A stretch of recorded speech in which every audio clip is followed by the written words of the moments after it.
চাহ জনজাতি ছাত্ৰ সন্থা দাইচা কৰ্দৈগুৰি উপশাখা সমিতিয়ে কেঁচাগুৰি চাহ বাগিচাত 1 ঘণ্টীয়া ধৰ্ণা কাৰ্যসূচী ৰূপায়ণ কৰিছোঁ। আৰু যিহেতু এইখন চাহ বাগিচাত বিভিন্ন ধৰণৰ চাহ শ্ৰমিকৰ সমস্যা আছে আৰু এই সমস্যাৰ বিষয়ে আমি অভাৱ অভিযোগ পাইছিলোঁ। অভাৱ অভিযোগৰ ভিত্তিত আমি ইয়াত আহি সজাতি দল এটা আহি আমি তদন্ত কৰি পাওঁ এইখন চাহ বাগিচাত চাহ শ্ৰমিকৰ যি ন্যায্য প্ৰাপ্য অধিকাৰ পৰা সম্পূৰ্ণৰূপে মালিক পক্ষ দমন নীতি চলাই আছে।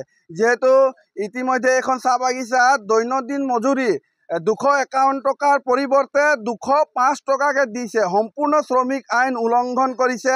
এই ক্ষেত্ৰত মই পোনপটীয়াভাৱে শ্ৰম মন্ত্ৰী ৰূপেশ গোৱালা ডাঙৰীয়াক হস্তক্ষেপ কৰিব বিচাৰিছোঁ।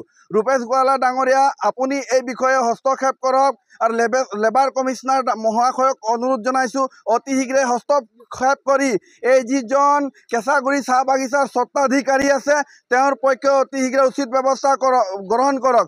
অন্যথা কিন্তু আমি চাহ জনজাতি ছাত্ৰ সন্থা আমাৰ ষ্টাইলত যদি ব্যৱস্থা ল'বলগীয়া হ'লে মালিক পক্ষৰ পানীত হাঁহ নচৰা অৱস্থা কৰি দিয়া হ'ব, সম্পূৰ্ণ স্তব্ধ কৰি দিয়া হ'ব। মালিক পক্ষৰ বিৰুদ্ধে জংগীতকৈ জংগী আন্দোলন গঢ়ি তোলা হ'ব।